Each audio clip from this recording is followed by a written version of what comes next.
warm up chit chat. This Life in Tech, episode 141. I'm Jason. And I'm still the bad guy. And I'm still PK. Dude, and I'm still handsome. Look at this fucking undercut, man. Rakishly, you get it cut. Rakishly handsome. You let it grow in for a week. Look at that, man. Is everybody getting that haircut at the university now along with their Converse? I told you this story about everybody buying their Converse, and then I wore my Doc Martens the next day. Oh, look at you. My limited edition. I think I told you this. My limited edition cherry oxbloods. Can't get those anymore, people. Limited Not handmade in Raleigh Stompers.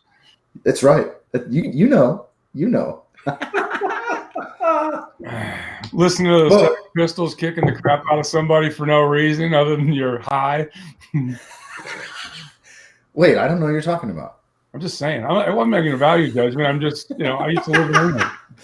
Well, we were talking about setting bars, and so I'm still doing this social experiment. Yep. I'm still wearing I've only not worn a tie one day, and that's only because I thought I put it in my bag the night before because I was going to go run the next morning, and I forgot, and that's the only reason I didn't wear it. Other than that, every day, man, like clockwork. Even on Fridays? Hell yes. Friday is Purple Friday. Purple tie, purple shirt. Got my jeans. Are they purple? No. Levi's makes purple jeans. They're actually lavender. You're gonna get you a set. If I wear purple jeans, I got to go bathe in the healing waters of Lake Minnetonka. Speaking of those things, I know, Jason, you saw my troll on Ken yesterday. He fell right into it. He did, poor man. Ken. I saw a little bit of it. I was just like, oh, poor Ken. Yeah. I'll tell you what. We were talking about SharePoint a little bit more, and it's interesting, man, because of course High Point is all Microsoft, but dude, it's like I like Office 365. I think they're too late to the game compared to where Google's at with their web apps. It's my opinion. With the level of integration and the easy use. Because, like, for instance, I still only use webmail. Right? I refuse to use an email client at this point.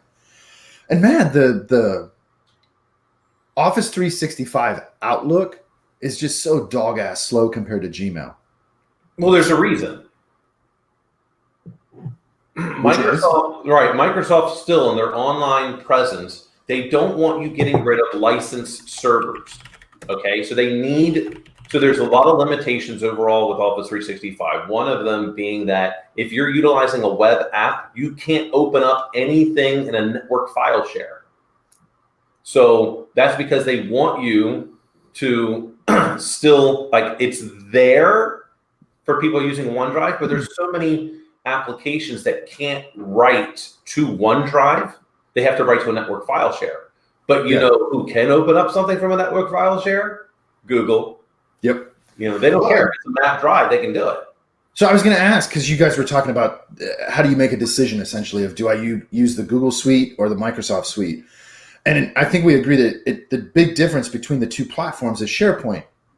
But at what point is SharePoint useful? Like, how many people do you need in a team or in a company before SharePoint actually becomes meaningful?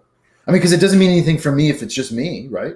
Well, like I said, I think Dan's on the right thing. You've got to individually decide how important that is. And if you're going to use Confluence, Jira, any of those tools, even if you want to use Slack, right? We can argue about the value of that, but even if you want to use Slack, the integration into Google is really clean. And I think that's that's at the very core. But plus, like Dan said, he said previously, the Sheets app is really good. I like their their whole thing. Plus, I was talking to somebody else this week who they went from Microsoft to Google, and they have about 25, 30 people in their company. And they were like, the big thing is, because the CEO was like, I logged onto a document to go check something out, and right there I could see in real time somebody updating the doc. So I just took my hands off it until then. And then they had to, I was out with a group of people, and one of them was like, they were trying to do version control, right? Like, I have the latest version. Now there's this big phone conversation about, is it 1.7.4? I'm like, just shoot them a URL from Google, And then whenever they open it up, it is going to be the latest version, and we don't have to worry about it. And plus, when you start talking about how Google I used to say Google for Work, but G Suite is different in functionality of what they look at. They don't troll your data like they do with a Gmail address. Right. And so once people get that together, and then if you want to do SAML or anything else, you want to pay for the upgraded, but you're going to you start out with a small business, you get 5 people, and you're more importantly for me, if I'm bringing in contractors and I got to give them an email address for 3 months at the G Suite basic level, that's $18. If I do it through Microsoft, I got to buy them for a year. Right. Now I can drop them and recoup some of that, but it's like, why? Well, actually, it's more than that, TK, because now I have to still buy all the other advanced stuff from Microsoft in order to get proper protection. Yeah. So with Google, I already get all of their spam. I already get all of their threat detection along with it right away. Right. With Microsoft, I have to pay an additional for that amount. Oh yeah, no, it's one-stop shop, right? I mean, they're definitely, even like when you go up to the enterprise and you're at $12 a user per month, all of the things you get now, I mean, think about when we were all at Sound Circle and we were starting to talk about Active Directory integration, APIs and stuff like that. Think about how much easier today with the Google Developer Platform and everything, and how they want you to, they want to facilitate ease of use for you to integrate in with their product. How much easier that would have been today than it was in 2014, 2015. Yeah. I think the only where you start getting with Google right now today, and I haven't looked at it recently, but the thing that's a little bit more irritating to an enterprise is when you start having to, like when you have brick and mortar rooms and you need to book resources, the calendar is a little bit behind. But when you're a small company, how many conference rooms do you really have? I mean, how much brick and mortar do you really have? Right, not a whole lot. Yeah, I mean, so until you get to that point where you have an office presence, then I have to make some considerations for that. Outside of that, I mean, to me, that's like when when do I think about going truly to Office 365? Probably around 200-300 employees. When do I start thinking about going to SharePoint? Somewhere around 400. When am I going to roll out SharePoint? Right around 600. You're really talking about when do I transition? If you're talking to Microsoft, when do I transition from a straight O365 environment to a full E3 license? Oh yeah, well, that's going to depend on the type of company you're in. Well, that's what I'm saying. So you've got a lot of considerations there, and hey, they do have a robust offering, right? And they've got decades of experience of rolling this out. But I think Google Drive is clean. Yeah, OneDrive, if you got a personal account, you've got a work account, it becomes a cluster of where you're going to save stuff and everything like that. Yeah. And there's integration with Active Directory into Google. So I can still put my Active Directory, I can't remember what they call it, but essentially Active Directory in the cloud portion of that, right? And manage access to Google. So that's really to me the smart play in the very beginning, because I'm setting up all of my access management is handled in that way, and I don't have to go to 5 different places to figure out who's got access to what. Well, and with Google, I'm not paying for device management. Yeah. Right. And it's agnostic now. You download the Google Work or admin Google Work app, and it goes right on, and you can do device management on Apple devices as well as obviously natively Android and everything like that. But more and more, especially for small business, it's like, even if it's just a cost contain, the Google is going to really help people out. And I do laugh when I've got a friend, and actually I know Dan, you used to work with him at Fixmo, who flips out anytime somebody sends him a Google Meet, right? And so like, you use Zoom. Wait, like, okay, I hear what you're saying, but this isn't coming from a Gmail address. This is coming from the enterprise side of what they do, which is a different, effectively a whole different network. Right. Well, and I'll tell you how I've been thinking about this. So your opinions are curious to me. I'm standing up this cyber lab at the university, and it's a self-contained air gap unit with its own internet connect. So it's essentially its own business unit, if you look at it that way, right? And the needs aren't that different than, early startup phases where I don't have a lot of people in there, but we have a high degree of concurrent collaboration, let's call it. And I have a need to document things in a central way so that, there's unified read-write to it. And what am I going to do? Get my own Microsoft license for that place? No, it makes no sense. Yeah. I don't have enough people to justify the power of SharePoint because it is very powerful in my opinion. Why wouldn't I use Google? I mean, even everybody just get your own free Google account because everybody already has it. That's the other thing. I now have a small student group starting up some research and we need to collaborate. Well, dude, don't email files. Why would you do that? That's like 19th century. You know what I mean? Yeah. And it's just, even personal Google is so clean and the access to it is so unified with, sharing objects across accounts. Why wouldn't I do that? And this is the big thing for me personally, especially only running Linux, which I've been doing since the beginning of the summer. No anything else.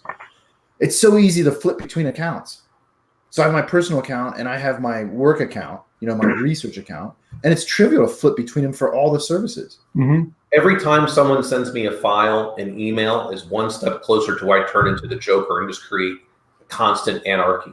It's literally Shift delete. I'm going, you wonder why. So, we're going through the budget process right now, and there's like 5 different spreadsheets going around, and I'm like, hey, put this in SharePoint or put it on your own OneDrive and click share as link. So when I'm doing it, we're all, because right now there's like people going, hey, I put an item in the spreadsheet, and I'm like, I'm going to strangle someone. That's literally, you want to start pushing people into. I'm ready to take the razor and sell this, paint my face white.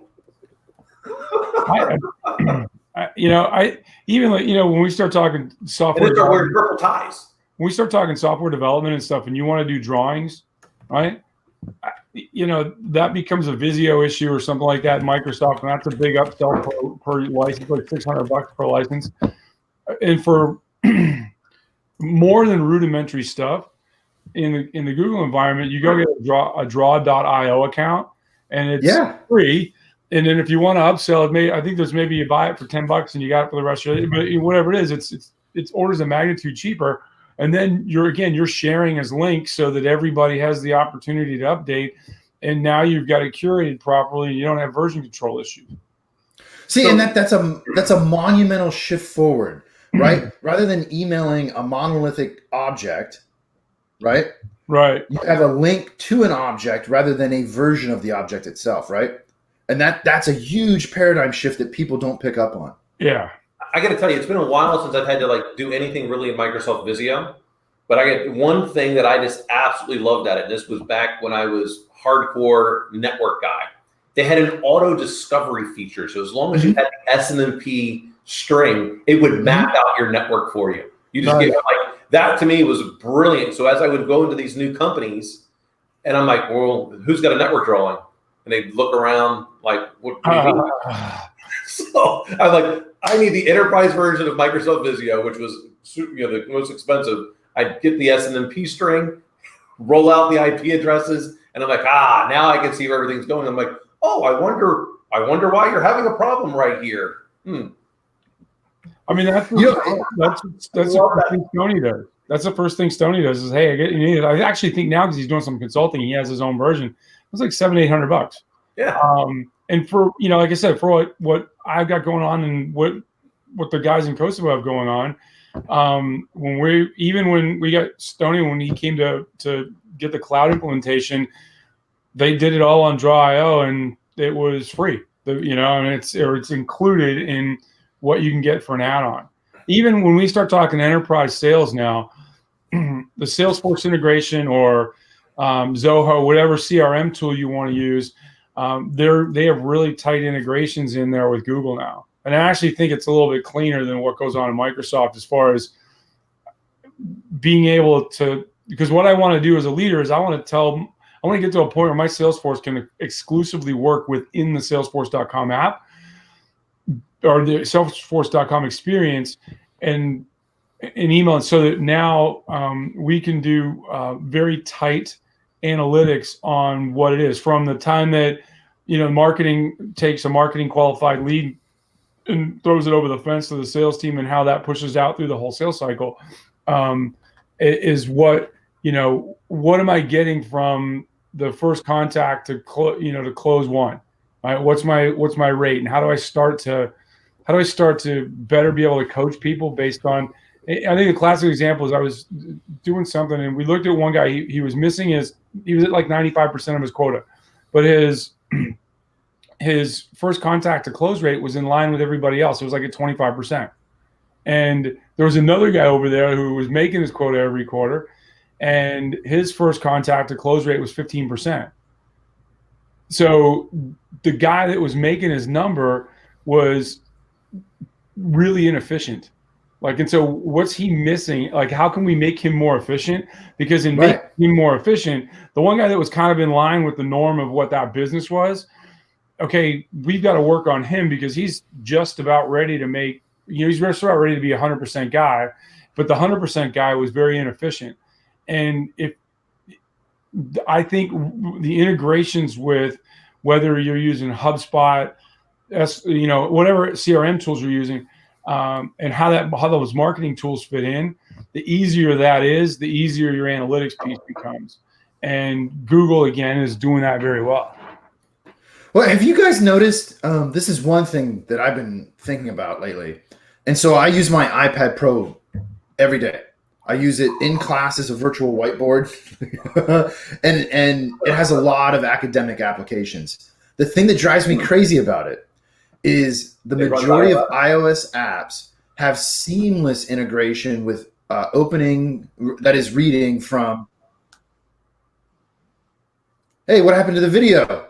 Are you guys there? Yep. Because you're talking about iOS. Even this show knows iOS sucks. Uh-oh.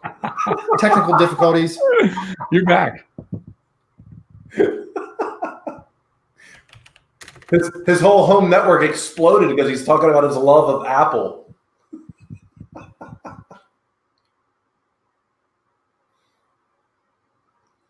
I think it's just you and ITK. He used to be so animated. Hello? Hey. Hello? Yeah, we were still here. This is what happens. This is what happens when good people go to Apple. You're live and in color. Hey, listen, I don't know what the correlation is, but my neighbor just drove by on his tractor to do some work in his hayfield, and I think he ran over my Ethernet cable.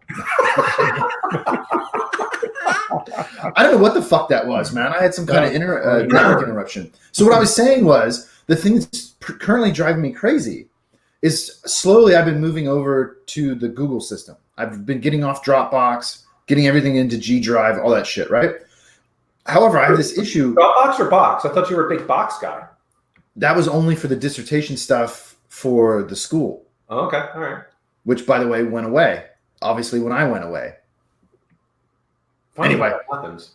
Yeah, right. No, but I've used Dropbox personally forever. But recently, they changed their licensing where for the free account, you can only have 3 devices registered, and that is a big no-no for me. That's the single reason why I left Evernote. Anyway, and so here's my issue: is in iOS or iPad OS or whatever the fuck they're calling it now. There's really tight integration between. Well, okay. You also call Manhattan Metropolis when it's light out, which is wrong. Every week. Look at it go. And so there's really tight integration. And I admire Dropbox for this, but I don't like them about it. In iOS, the apps seamlessly integrate read-write with Dropbox. Every app that's substantial integrates directly with Dropbox. Does not integrate with the G Drive app. I have a horrible time with it. Man, if they can solve that, which is kind of weird because Google does have a pretty advanced API, because I have zero issues like in Linux, which is the exact opposite of Dropbox, Box, OneDrive, everything else. I don't know. Well, it's iOS, so you're going to have issues all the time. I mean, Apple wants you to be in their ecosystem. That's the whole big thing. Which is funny though, because they don't push iCloud. Well, they're starting to push it more and more, but they want you to use everything then. It won't surprise me if at some point in the future the Office suite is dumbed down again on iOS, just because of how much Google is pushing back their own versions of that. I mean, and at the same time, it won't surprise me if Apple comes out with their own cloud automation system. Well, so this raises an interesting question. This is pertinent to our mutual background. Why do Android tablets suck so fucking bad? Like, universally, they're horrible compared to an iPad. Well, I think mainly because Google's pushing Chrome. I mean, Android itself is going to wind up going away. And I mean, it's already Chrome OS, basically. When you take a look inside of Android, it almost looks like it's all Chrome OS. I mean, sure. That's really where they're going. And I got to tell you, I love my Pixelbook. I absolutely love it. I think it's great. I can VDI into stuff and everything works. Whereas I can't VDI from an iPad. The mouse and everything like goes haywire. Goes fucking crazy. Yeah. So, I think, this just gets back to me, Apple is in limbo. They used to be the anti-brand. Now they're mainstream. But mainstream is also enterprise, and they really are dodging them away from enterprise. TK was talking earlier about, hey, I can do device management. I said years ago, MDM is going to be a commodity, and it is. Everything has it now. There's no advantage in any way or anywhere from any product. So Apple's their whole aspect into the enterprise was the iPad and the iPhone, but then they stopped. They actually had a real good opportunity to where they could be pushing more enterprise, and I don't know why they stopped. So to me, they're just in limbo. So because they're so mainstream, they're trying to keep their edge, and really, I think their edge is, they're just providing all these forensics companies access to devices, so they don't have to come out and tell the world that they're working with the FBI. But regardless of that, they're in limbo. They're in limbo. Which Google Pixelbook do you have, Dan? I have the Pixelbook, the only one that's come out so far. That's their laptop, right? Yeah. Removable thing. Is that your primary now? I use it. I can't. It's not. I use it primary for my personal. Almost. Okay. So when I go to school, it's Chrome based, and I'm sorry. It's just Chrome OS. Yeah.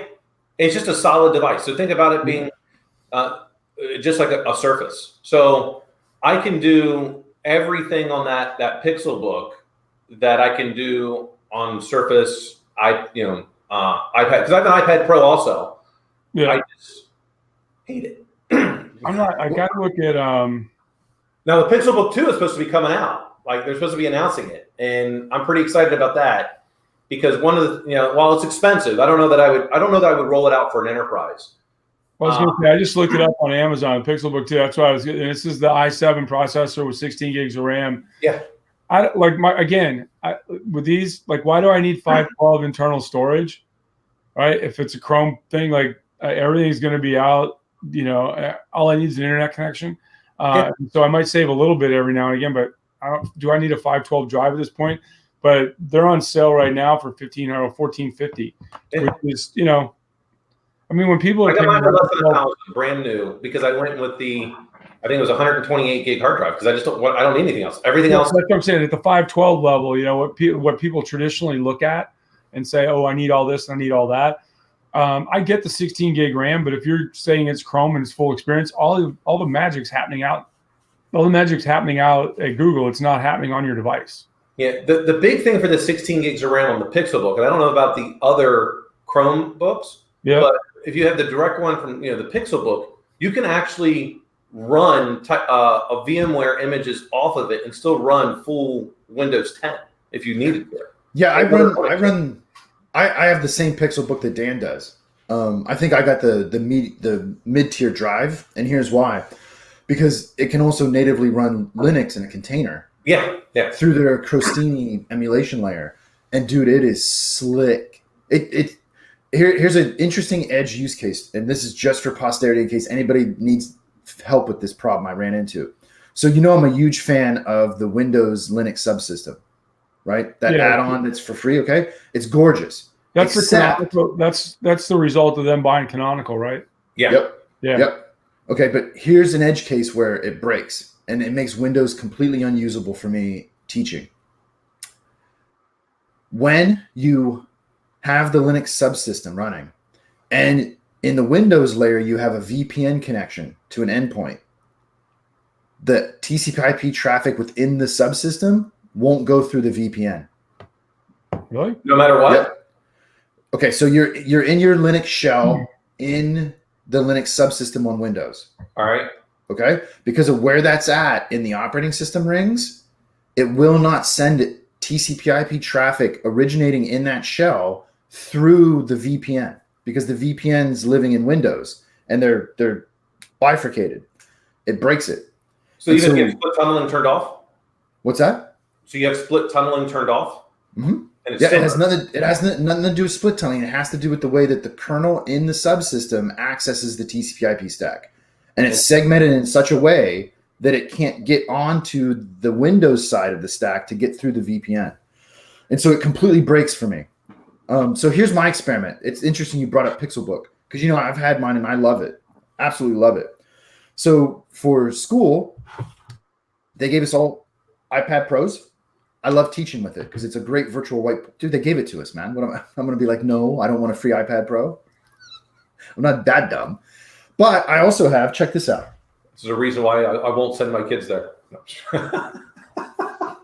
Well, we don't take your kind anyway. Don't worry about it. They also got me. What, my money's not green enough? This is the Lenovo 2-in-1. This is the Yoga 380. Oh, the Yoga. Yeah. How do you like that? Okay. Not too bad. Almost identical, at least in concept, to the Pixelbook. It came with Windows. I turned it on and saw IT at the school put some shit on there, so I instantly just put Linux on it. Works great. Naturally. Oh, you're trying to control me? Good luck. Here's the stylus. Jordan, you can't control me. You can only hope to. Yeah. You can't control him. You can only hope to contain him. Yeah.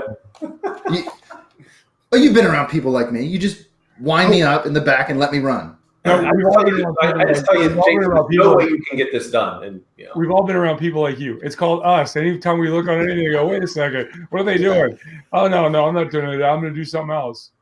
And so this is touchscreen, just like the Pixelbook and the iPad Pro. This is the stylus, which, for the record, because I'm left-handed, is almost impossible to use. I mean, there's not enough of it. It's too tiny, so I can't use it. Like physically, I can't use it, right? And I don't have big lunchbox hands. It's being left-handed on the screen. It won't work.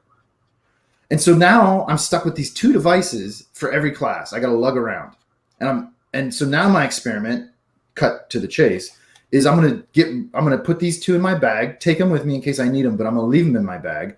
And now I'm only gonna use my Pixelbook. So I thought, well, can your Pixelbook stylus work with the Lenovo? No, it won't work. Really? And I have the new pencil for the iPad Pro, which I love. Obviously, it only works with it, and none of the styluses work on the iPad. That's the one thing that drives me crazy. There's no universal stylus that works on what is a universal touchscreen. That's true. The big thing for me on the Windows side, which drives me crazy, because the stylus for the Surface is great. Mm-hmm. But nothing else you get uses the Microsoft internal APIs. Everything else is Windows Ink. Windows Ink is not as good. No, not even close, dude. So the Dell stylus, well, it'll work on the Surface, but you don't get all the same functionality. Yeah. Microsoft locked their stylus to just the Surface. Everything else has to use Windows Ink. So I've done a month now. A month and a couple weeks of this 2-device setup, And now I want to do a month and a couple weeks of trying just to use the Pixelbook for everything. Which, I mean, there's no reason it technically won't work, but there's some interesting little cases where I really need that stylus. Like I teach math, and it's very symbolic, notation heavy, right? And you have to be able to draw. And dude, I'm not turning my back to a bunch of people, and I just don't like doing that, right? And so having a virtual whiteboard. I don't want to turn my back on anyone either. I know that. Dude, I told you I ain't that dumb. I'm dumb, but I'm not that dumb. And so I like the experience of I'm looking at the class and I'm looking at my device, and it's seamless, man. I'm not turning around and putting my back to people, and then you talk and you can't hear because people's back anyway. And so I really like this modern way of doing this with a virtual whiteboard. We have gorgeous classrooms, man, where I have like 6 giant TVs around me. Anyway, so I'm going to see how it works. I'm going to see how it works, and I'll let you guys know. Yeah, it'll be interesting to see, because every review out there on Chromebook is like Pixels at the top. Mm-hmm. Problem is they also say it's also twice as expensive. Mm-hmm. It is. That it should be, right?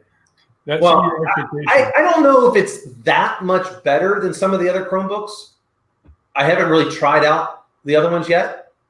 I'm going to, just because I think what I'm going to wind up doing for where I'm at is a lot of people want remote access. And, I don't trust any of them. So I'm going to get my VDI infrastructure up, and then I'm going to give people Chromebooks.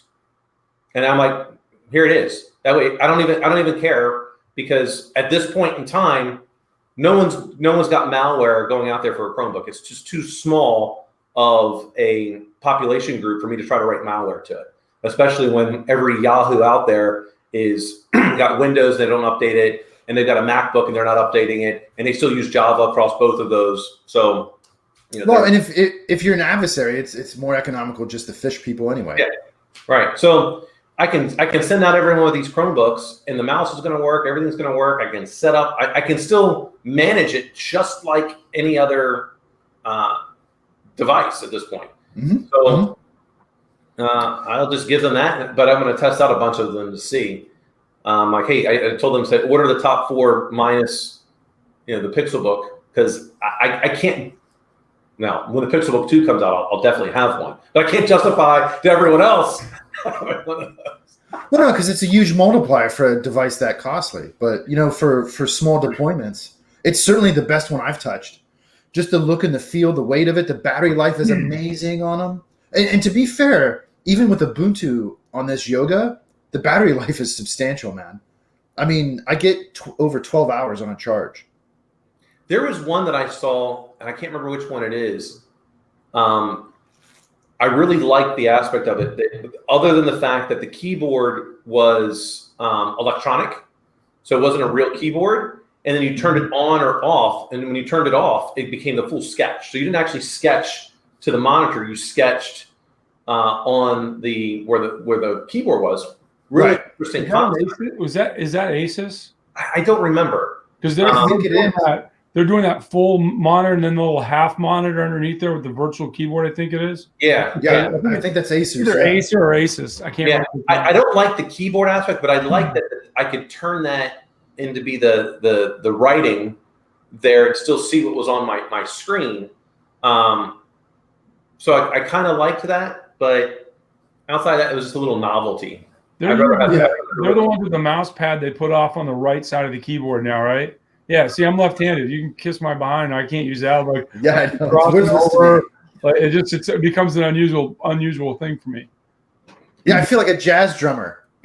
Yeah. I'm gonna use my feet for this computer from now on.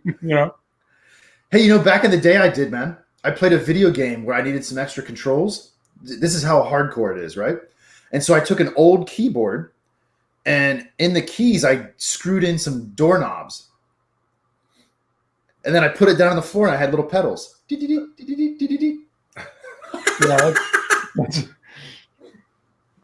you guys want me to stay in this chair for the whole time, don't you? Like, some things I don't know where to go. I don't even know where to begin. Hey, it worked. What do you want me to tell you? Yeah. I'm surprised you weren't like, I rigged up a camera, so when I twitched with my left eye, it did something. That's hey, what man. That's really speaking of that, I'll tell you, I found the cool kids on campus in the psychology department. I made a friend and I did a guest lecture for her this week. Using that brain machine interface stuff I'd done. Man, was that a blast. And that blew people's minds. Like it was black magic. This little drone flying just by thinking up, down, left, right. We ain't far away from that. Man, that'd be sweet. You just sit in your chair and think. Disconnect Dan. Disconnect Dan. I'm like Magneto though. It wouldn't help. Last week he was upside down with his cape and like Batman, and now he's Magneto. Yeah, it's there's a lot of like email attachments. It's going to be like the Joker. Yeah, I don't get that, man. You've heard my rip on this before, right? Like, especially in our community, we tell people, hey, don't click on links, don't open file attachments. But then we send the fucking instructions as a file attachment. Like, what are you doing? God, that gets me wild up. That's worse than immune systems, dude, by far. By far. Worse than what? Immune systems. Oh, yeah.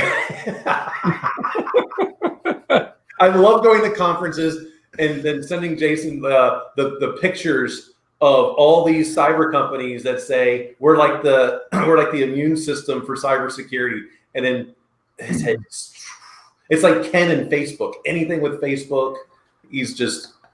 Even though I got to tell you, I don't. If you know, this is how we know tech companies are going to wind up never being able to have a currency.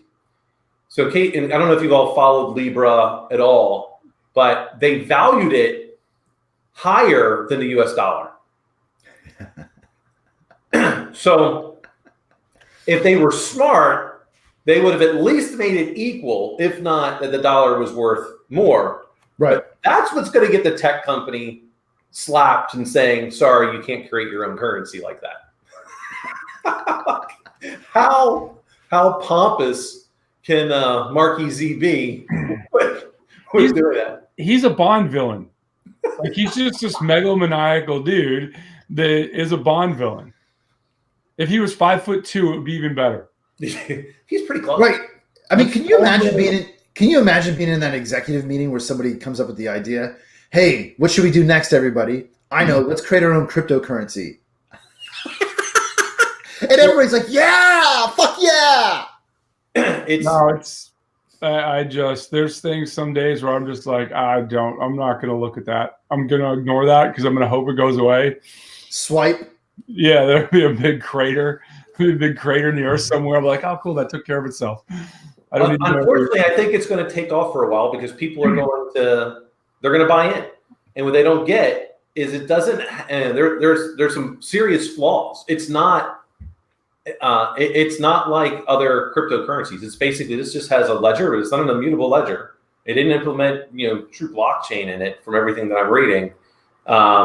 They completely rolled their own. Yeah, it's not like Bitcoin. I mean, so people who are like, oh, this is like Bitcoin. No, Libra is not like Bitcoin. There's an interesting podcast that's called Breaking Banks, where Brett King talks about it at length. It's for me, and looking at it, I'd be very scared with all the people that are potentially going to use this thing. I predict you're going to get screwed. Well, because essentially what they're saying, what Facebook is saying is like, we're responsible enough to be a central bank. Yeah, exactly. That's exactly what they're doing. I don't trust them with pictures of my kids, right? I mean, it's like, okay, yeah, here you go. There's all my cash. Yeah. Really good Right. for it.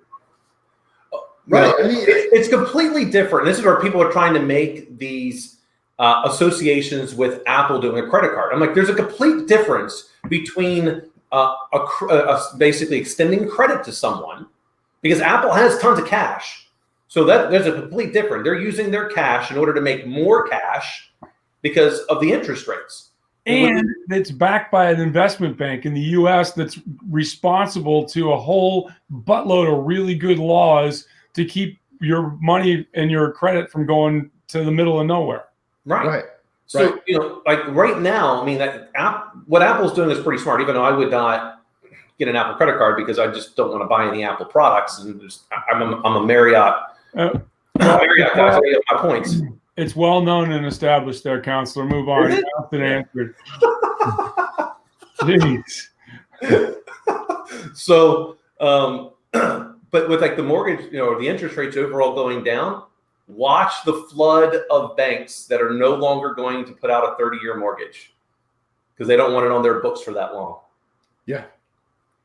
But you're right, though, man. There's something. It's fundamentally different in a vendor of any type issuing a branded, established means of monetary transfer, let's call it, right? Mm-hmm. Versus somebody saying, hey, we're going to take this idea, roll our own version of it with no security or insurance backing of it. So it's not a secure. No established oversight, I think, is probably the best way to talk about that. Spot on, well said. Except for us. Trust us. Trust us. Exactly, yeah. I mean, because, when people want to run their yap about the Apple Card, it is, like Dan brought it, it's no different than, me getting an airline credit card or a thing. Like, it's backed by some other bank. Just because it's got the big Apple on the front. I mean, now, do I know the true nature of the financial arrangement they have with Goldman Sachs? Because if I'm Goldman Sachs, I'm like, hey, you're going to indemnify a lot of this because you got a giant pile of cash you're sitting on. And so now we're gonna mitigate risk, or we're gonna shift risk across a broader base. Mm-hmm. Whereas, and so Goldman Sachs maybe won't get as much of the pie on that, right. And that's okay because they're Chase card when it comes to a hotel, they're accepting more risk that all the dummies that go get their credit cards are actually going to pay their bills. Yeah, that's interesting because to me, I'm wondering where the split is on the transaction revenue versus the interest revenue. Who's getting what? Right. Well, which do you want? Do you want the transaction swipe or do you want the interest? I don't know. Swipe. Charge per swipe. Listen, here's why. My opinion. When I worked for Carl's Jr. Hardy's, day one opinion. Or let's say 3 years from now, which do you do? Forever, no matter when. You want charge per swipe. Let's say per transaction, whether it's a swipe or a pin insert. I don't want to, right? Okay. Here's why. When I worked at Carl's Jr. Hardy's parent company, Carl Culture Enterprises, in Carl's Jr., they were the only in the U.S. authorized company to charge a surcharge per transaction. So whether that's a swipe or whatever, right? Okay. Like some gas stations did it, but they were not authorized to do that. That was illegal and they were getting fined for it. Carl's Jr. made more off that surcharge for a debit transaction than selling all the cheeseburgers they did. Because it was like 50 cents per debit transaction you paid to use your debit card to pay for your cheeseburger, right? Carl's Jr. made, and there was thousands of restaurants, made more per year off that surcharge than anything else. What's the, like I know Stripe is like, they're around, I think they're 2.8%. It might be plus or minus. I mean, but I know at one point they were 2.8 when the average credit card, non-American Express, Visa, MasterCard was closer to 4%. Mm-hmm. And so, that 2%, 2.8% just became the cost of doing business, right? To meet the needs. But I mean, I think the larger question is will you move forward in time and, contactless payments and things like that? At some point, like, why are we charging that? Like, I get, like, with Navy Federal, I don't pay for ATM fees. I don't pay. That's all part of the, rebate thing. And, when we were at Sound Circle, we had, Cardinal O'Connor was the our FP&A guy. And he had come from one of the payment processors and that ATM companies and just figuring out what markets do you charge and what deals do you make with banks. And again, they're hugely profitable, here's the thing. When you start talking debit or ATM fees, if I have the means to take out $500 and it's $1.50, okay, I get that. I know I'm going to get reimbursed, but even if I wasn't, but if you have somebody who is that is poor, and they go there and that they take that, they take out $20, at some point it becomes damn near usury on some of these things where it's like $3 to $5. Like now I don't even look at it, because I'm like, I'm going to get it. They're going to wipe it off my bill anyway. But I think that's when you transition from, hey, this is a purely financial thing, to there has to be some social efficacy against this, that all those things aren't created equal. And I think that's where you're starting to see a decline in that. Unless, this goes back years ago. I was out in New Orleans and we're at some restaurant, dance clubby type thing, having dinner, and the guy goes to get cash and it was $8. And he's like, no, I'm not doing it. And I'm like, I don't blame him. I wouldn't either. I mean, like 7-Elevens now, if you use Navy Federal, there's no, or any of the military associated debit cards, there's no ATM fee. Well, so there's a big reason there, which it's a credit union. Yeah. So credit unions, even though Navy Federal credit union is a little bit abnormal because they're $98 billion in assets. So they're a large bank, but they're the number one credit union in the United States. Next is State Employees Credit Union, and then you've got Pentagon. There's only 7 credit unions that are above 10 billion. Credit unions are actually, and this is, banks are going kind of away from this. But when you're in a credit union, if that's your primary account, which means you've done X amount of bill pays, you've got direct deposit, and you do a certain amount of transactions, they consider your primary account. When that happens, ATM fees, all that kind of stuff go away. And so banks, on the other hand, then they start adding on, in order to be the primary account, you have to have a certain amount of deposit that is also left in your account. Right. We're looking at average balance before they start doing that. So this is, this is where credit unions primarily were meant to serve the underserved population, and why there's so many laws against credit unions, to where, not necessarily against, but to restrict their growth. And now they're finding loopholes, which is great, and they're competing with the banks. Yeah. I'll tell you what, the banks are trying to, they're suing them left and right. And it's going to be a fun showdown. Navy Federal, they've gone on this growth spurt in the last 10 I remember when I first joined the Navy back in the 80s, that there was very restrictive. So if there was a different, like, amphibious-based credit union or some other smaller military-based credit union on the base that you were stationed at, you couldn't just walk into the Navy Federal on the other base and go get a credit card.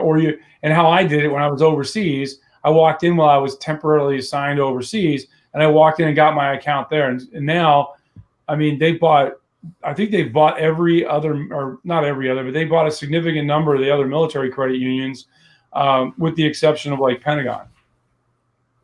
And they pretty much have. They're great to deal with. They're fantastic. Yeah, they're like I said, they're the size of a large bank. They're not on the tier of a JP Morgan Chase, but when you're at 100 billion, there's very few banks that are above 100 billion, but there are a significant amount. Yeah. But when you're talking about at that size, you can pretty much do whatever you want.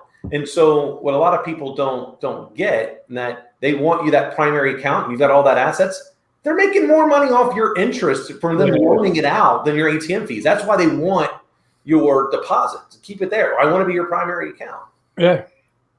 Yeah, see, in that way, I agree with the interest rather than the surcharge per transaction. But for a merchant, that's kind of the perspective I had. Yeah, that's where I want to know, like, which side is Apple on? Because right now it's not a big credit card, and so this is another way the credit card aspects work. So let's say you've got your highest credit card that you've got out there limit is $20,000. Mm-hmm. So how they do it, and you apply for a new credit card like Apple, every credit card company wants to be your primary credit extension. So they would automatically, if your credit was basically even average, if you have a $20,000 limit on one, they're going to give you $24,000 because they want to become your primary to get all that interest. Yeah. So it used to be back in the day, your credit was established based on payments, things like that. Now it's what's your top overall credit extension, and then your DTI, debt to income, right? That tells you a lot about the marketing. Oh yeah, it's insane. So basically, them extending you another $22,000, your credit goes up. It's a go down. Your credit score goes up now. How often do you carry cash around now? Never. Fucking zero. Right. As we're coming up, Which all the guys at the valet, they probably think I'm a big jerk because I can't tip them. I'm like, I don't have any cash. You are a big jerk, but it has nothing to do with your tipping. All right? True. But I'm always like, look, I'm like, why don't they have something? The tea, I have to swing at him. Wait, I was like, why don't they have something at the restaurant to where I can make sure the valet guys can get tipped? I can't. Even I only carry cash, and this has been, I don't know for how long, 10, 15, 20 years maybe. I don't carry cash, except really limited circumstances that I know are coming, right? But, man, I even got my hairdresser to get Stripe. Dude, I ain't paying you in cash. What, are you kidding me? Just for, it's a gorgeous haircut.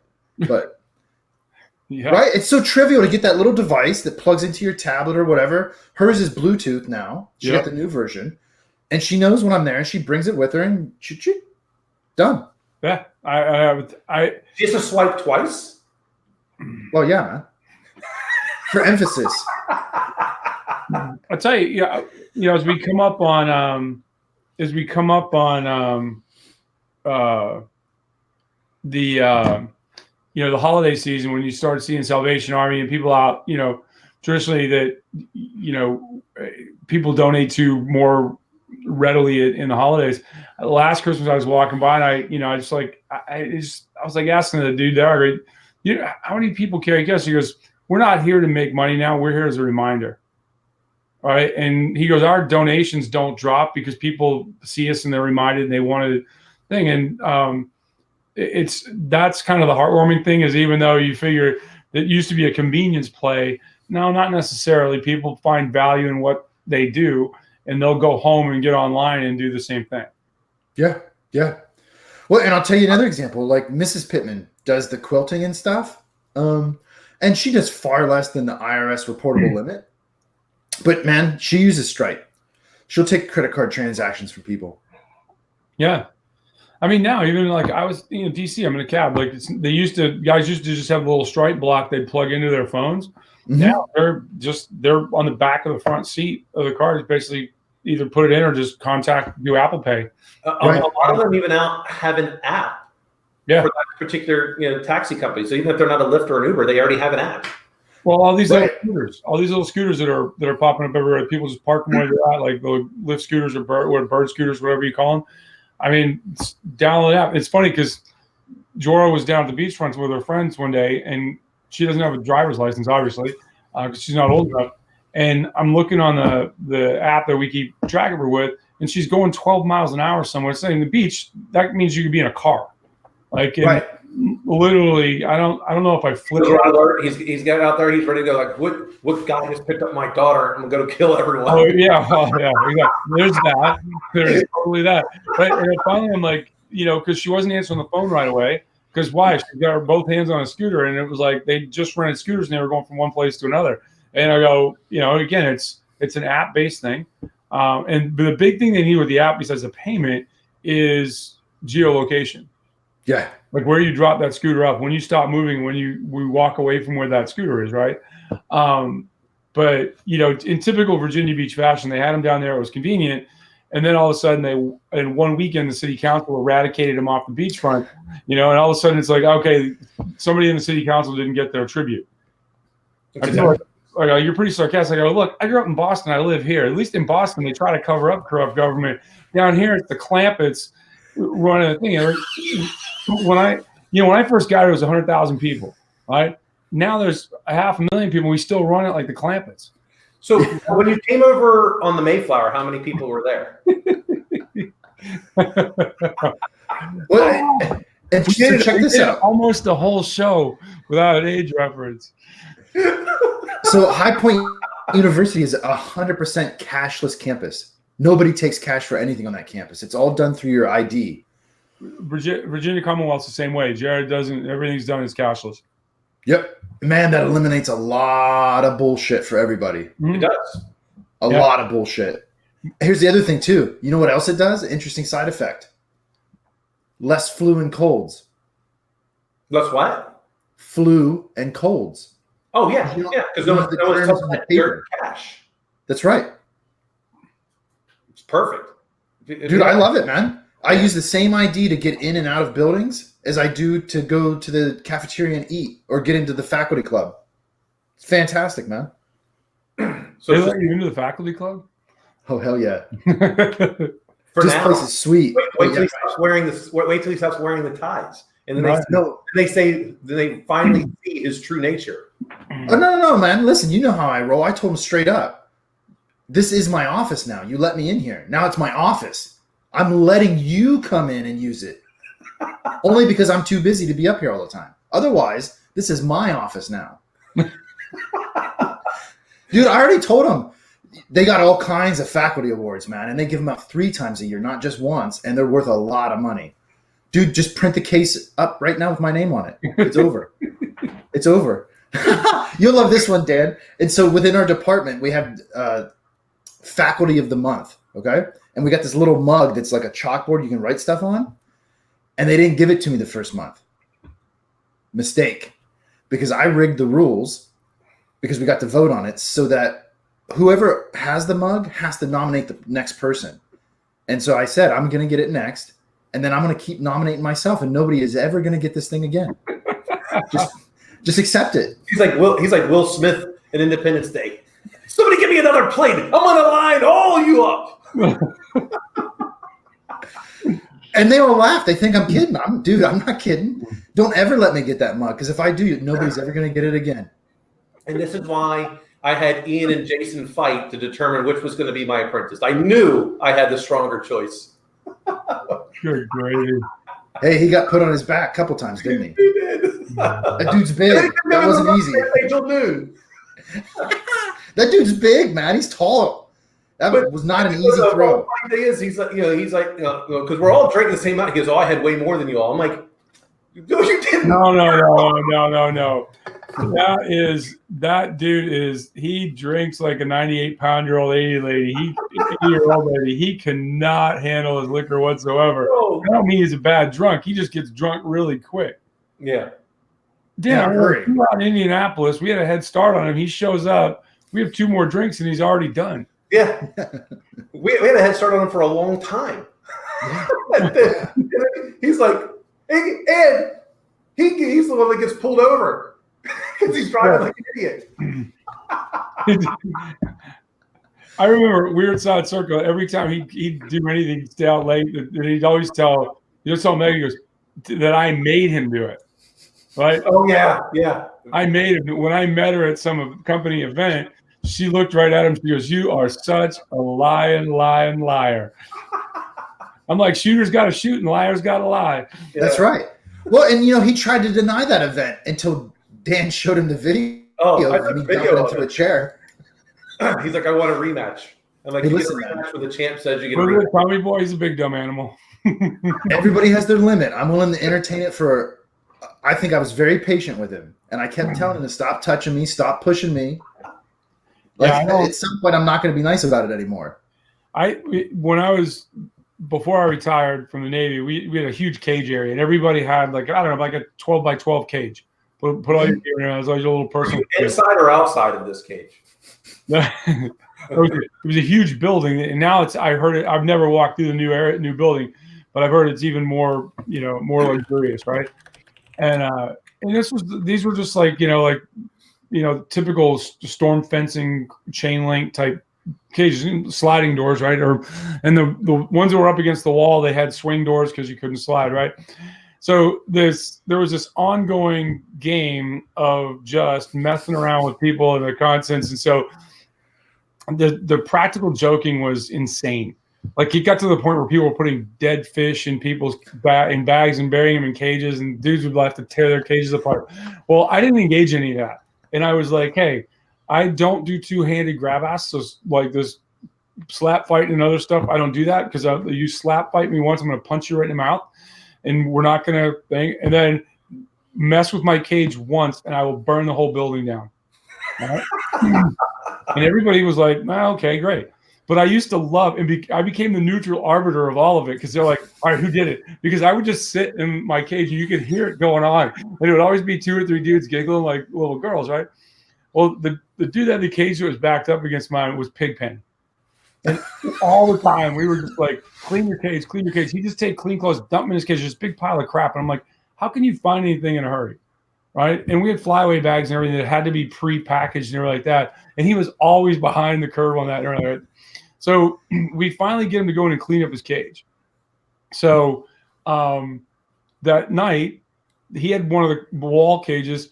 So that night, guys took pieces of cardboard. This is the level of effort that will go in. Took pieces of cardboard, the size of it, like he stacked all his clothes up, everything in there, and put a piece of cardboard underneath, put a hole in it, and then took a piece of string and ran it to the door.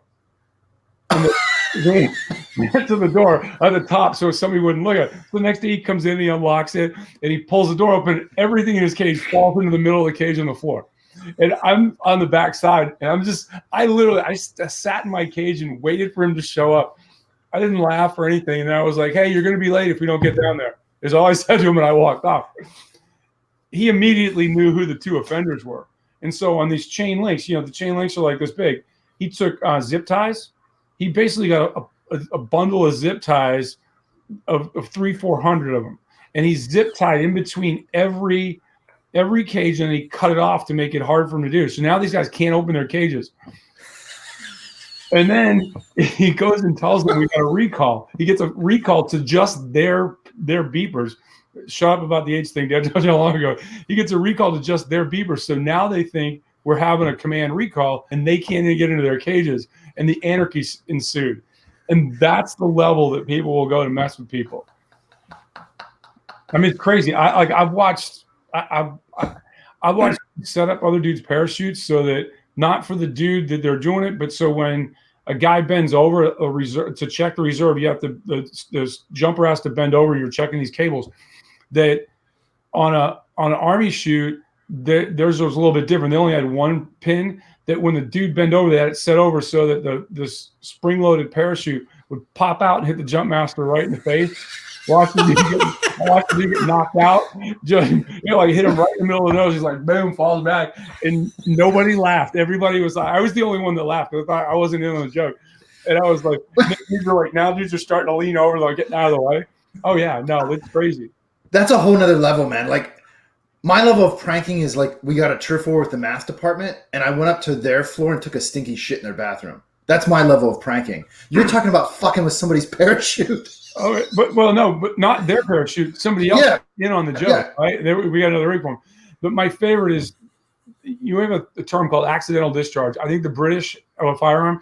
The British have a better term. They call it an ND, a negligent discharge, because at some point the gun just doesn't go off. You have to pull the trigger, right? And so one of these guys he was a big practical joker, and he had a negligent discharge or an accidental discharge overseas, and he gets sent home. Well, everybody hears about it because that's a big deal. That's a huge deal in what we were doing. They go into his cage and they take this little paracord, this little orange piece that's like this orange tagline, and again, it's a chain link cage with like 1.5 inch at every intersection. They dropped a piece of string of varying lengths so they were about 5'9" off the floor, and then they attached a bullet to every one. So now it was like he had to walk through it. It was the complete width and breadth and depth of his cage. And all I hear is fracking, blah, blah, when he comes back. So now he gets sent home because he's got a negligent discharge, which is a bad thing. And then when he gets there, and he goes, I knew that something was going to be waiting for me. He goes, but I had no idea it was going to be that. I mean, it was nonstop. Oh my God. Yeah. I know. It was 20 years of just childish behavior like that. Well, what else are you all going to do in between different? Well, there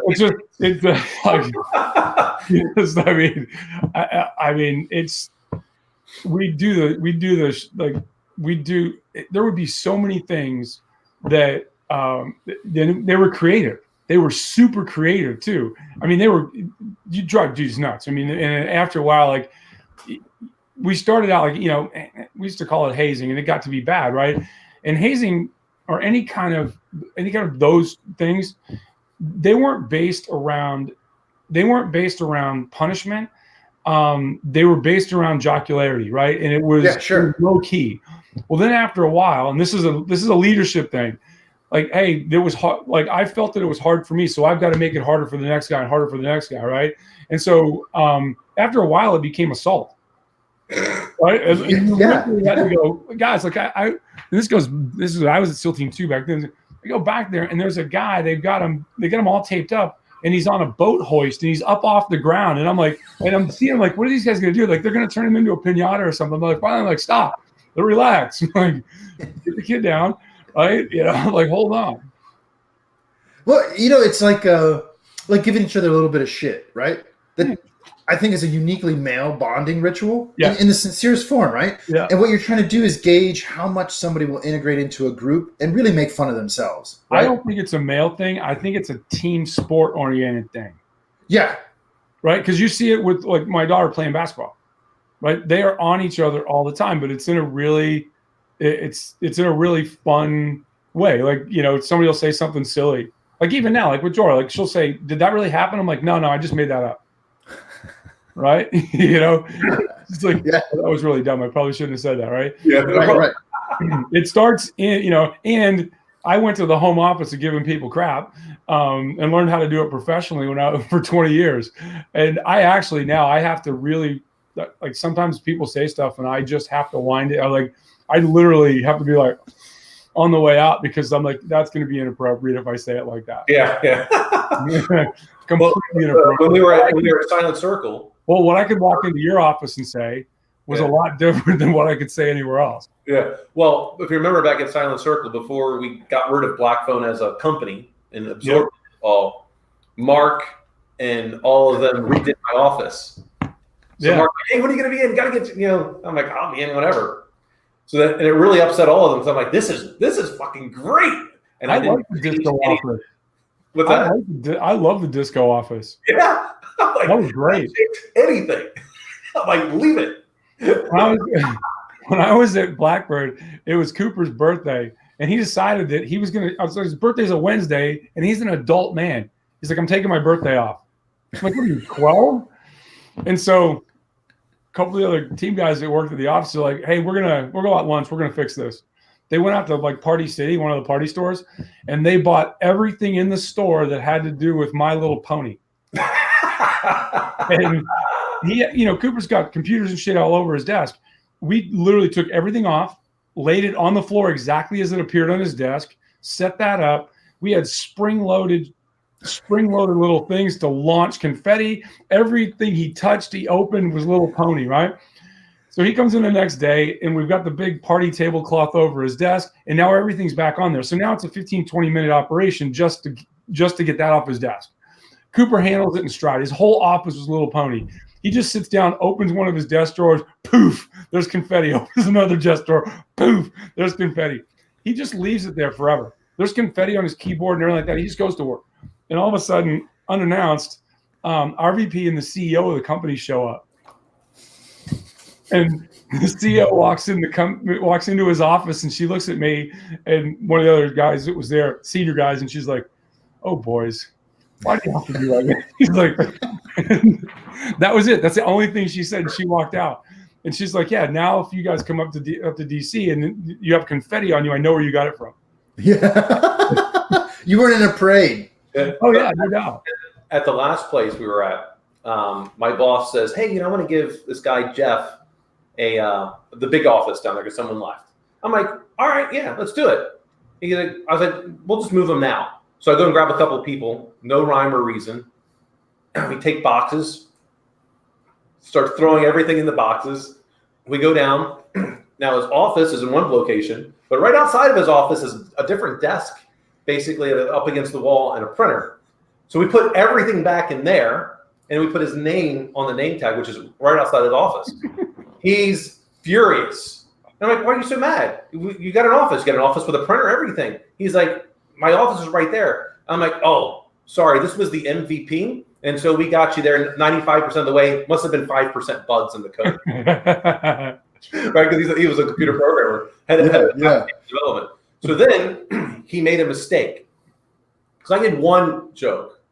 So I was expecting something. No problem. So I get back and he bubble wrapped my car. Oh, it was pretty funny. Got that, right? It's good.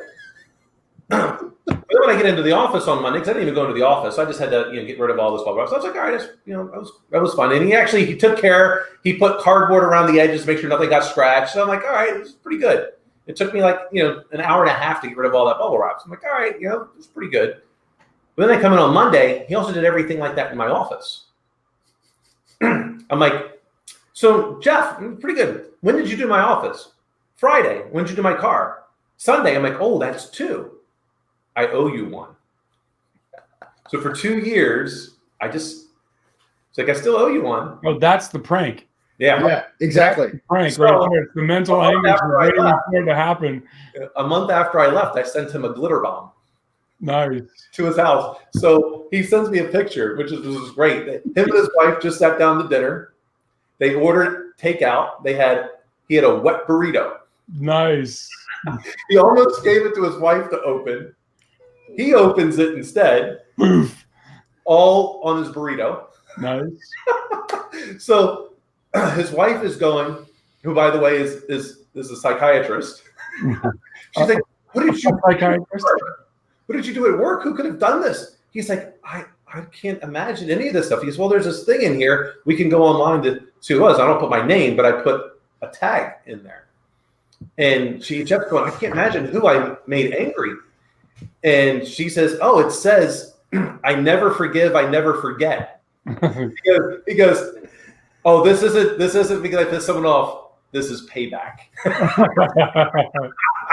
I'll tell you, the best prank ever was, and this you couldn't do this today because this was done in 1987, 88, I think. Yeah. Do this today with the way the airline industry is. One of the guys was super prankster, and he was super prankster at guys' weddings, dates, big formal things, right?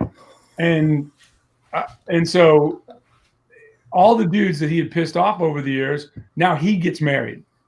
And this club doesn't exist. It used to be at the top of it tells you how long ago, Nations Bank building. It used to be at the top of the Nations Bank building. Beautiful, beautiful club. We're all there. Well, we're starting to drink with him early in the day. It gets powerhouse drinking. Well, now he's ready to pass out. I'm like, perfect. We take him to the airport. We put him on a one-way plane. We had to walk him on. We're like, they let you on when we were drunk because we were sending him to Vegas, right? One-way ticket, no ID, no nothing. We took one of his shoes off. We put a toe tag on it and says, I'm morally drained and emotionally bankrupt, and put a blanket on him. He went to sleep. For the rest, we go back to the wedding because the airport was like 5 minutes away from where we're having the wedding. Was it his wedding? It was his reception, yeah. Oh yeah, it was a reception. And for the rest of the time, she's like, "Where'd Steve go? Where'd Steve go?" And we were like, "Oh, we just saw him over there." And the other guy's like, "Yeah, he's back over there." And we were all straight faced about it. And 4 hours later, he's in Vegas. And this is before cell phones or anything. He's got nothing. He's literally got nothing. Finally, he only has the one shoe. All right, because we took that thing, so he's in the airport with one shoe in Vegas, which in Vegas isn't an unusual occurrence even today, right? And so then makes his way, tries it, and she's got a Western Union and stuff, and it took him. Totally just think. She sees the core group of us, and it was the funniest thing I've watched in my whole life because it became this rabid crowd, right? They're like, 4 weeks before we're going to start planning this and do it, and it just built to this frenzy. And it was like all they did was go around and get other dudes that he had messed with, and they were like, "Oh, it's payback." And it was to date, it was the best one ever. And I was like, we can't beat it. We're not going to try. And I always told people, I said, I don't get engaged in this because at some point it's going to come back to you. Mm-hmm. I enjoyed my 20 years of being a neutral arbiter. See, this is why all of them now are like Braveheart. They're going to get married in secret. There's no invite. There's no witnesses. It's just them. That's one of those things about the community that's changed because the light shines so brightly now in the community that that you just can't do. It's and societally too. It's we've deglamorized alcohol. We've done a lot of these other things that have gone on because it's just from a societal point, you want to try to be somewhat in the middle of the road. Because back then, nobody cared what we did. we were this little, like, even the Navy didn't care what we did. We were like, yeah, they're just over there minding their own business and nobody cares. And we were a rounding error on somebody's development budget for something. No one was writing books about it back then. It's true. Oh, most of us couldn't read, so it saved us on the writing piece. Well, I'm not even sure that the ones that are writing them can read. They have someone else doing it for them. They're just transcribing. Yeah, there's a couple guys out there, but the funny thing is, the guys that can actually do it, they're not writing anything about being a team guy. They're writing stuff that appeals to them now, and they're doing a great job. So yeah, like general leadership and stuff like that. Well, that's Medal of Honor winner 6 retired yesterday. Who did? SEAL Master Chief. His name is Ed Byers.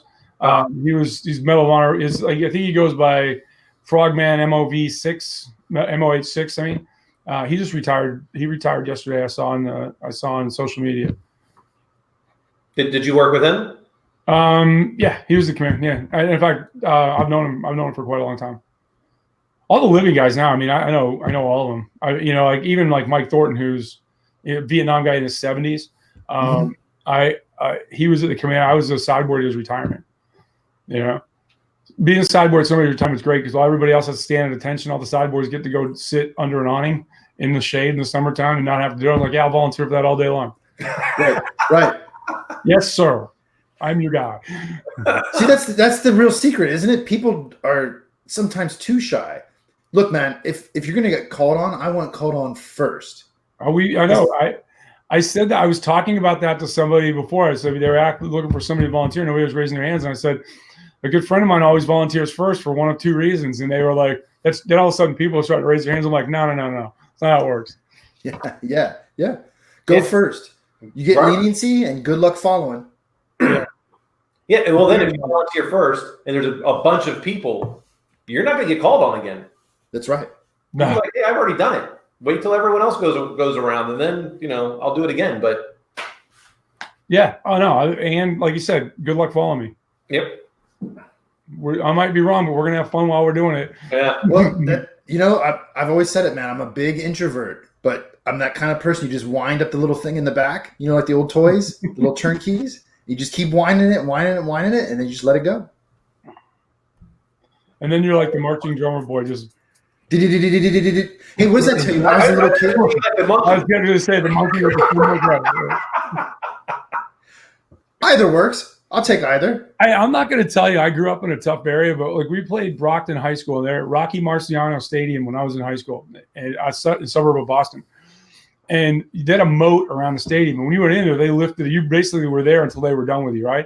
And at the end of the game, when you went to Brockton, you never took your helmet off. Because if you did, they would be throwing batteries and shit onto the opposing team. Well, the football team, we get out there, we're getting on the bus, and we look over, and both the bands are fighting. Both the marching bands are fighting. And I looked at this one kid. He was a big football player, really good football player, but he tore up his knee so badly he couldn't play. I look at him, so he's not really a musician. He just wanted to be coming to the game and stuff. So they had him playing the cymbals. I look over and he's got there's somebody fighting this other kid. He walks up behind him and goes, bam, with the cymbals on his kid's melon. He's done. And I was like, I get in the bus and we're sitting there and we're like, go, look, here we are, like they were big tough guys because we're playing football. No, bands out there, no helmets, no nothing, duking it out with cymbals and stuff like that. I was like, we grew up in a tough area. Weapons. Yeah. You're in. That's an assault symbol. Oh, yeah, exactly. Yeah, one of these morons running for president is going to make symbols illegal. Yeah, you're kind of in a different place where the bands fist fight. Oh yeah, I mean, we used to have a smoking area at school. Yeah. Well, I mean, back then no one knew. Yeah, you could only smoke if you were 17 or older.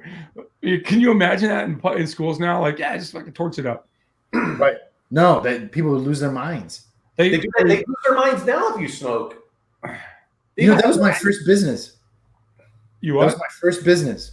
We couldn't smoke on campus, but you could walk across the street and smoke and nobody said anything, right? Unless you didn't pick up after yourself. And I'm like, hey, man, all these hoods, we called them hoods. I think some people call them Hessians, the heavy metal guys. You're talking about me being old. What is this, like 1955? He's like the Sharks and the Jets from West Side Story. We're calling him Hood. He grew up hoods. We call them hoods. Ohio. I mean, it's practically a third world country. That is true. That's true, man. Now you're just inviting it. That's true. And so I was friends with some of these dudes, and I knew they needed cigarettes because they couldn't buy them. And they could only steal so many off their coal miner dad before they got beat. And so I got smart. He's a and pusher. I had a friend whose dad was a coal miner that smoked non-filtered Pall Malls. And I'd go over and get some from him, and I'd sell them at school for like double the markup, and I'd give him half the money.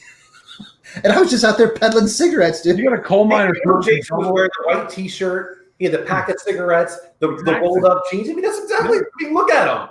Yeah. The only difference right now is his hair's got a little bit of gray, but he would still be wearing it. Still straight, slicked back. I mean, he looked just like all those guys on what was that? Greaser.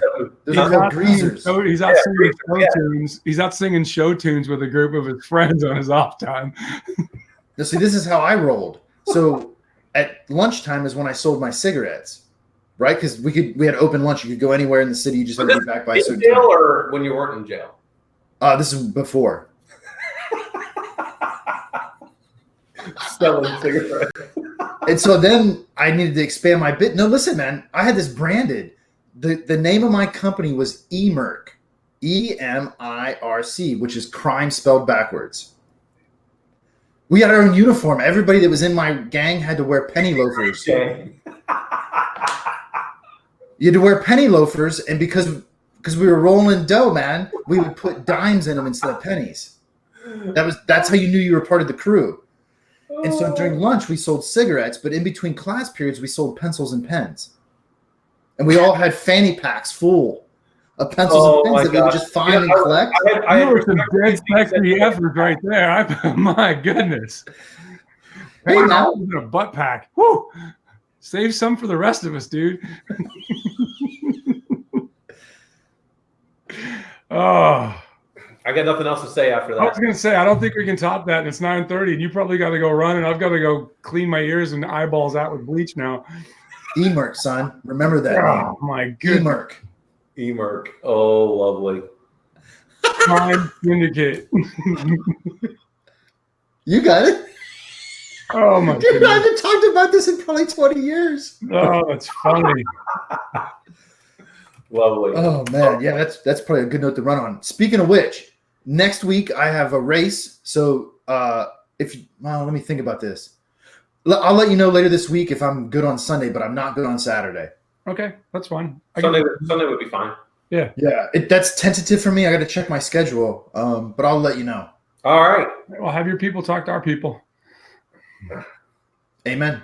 Don't send me an attachment. Yeah, if it doesn't come in the form of URL, I am not talking next week. All right, guys. Have a good weekend. Back to the screen the whole time. Have a good week, everyone. Peace. Cheers. Bye. Bye-bye.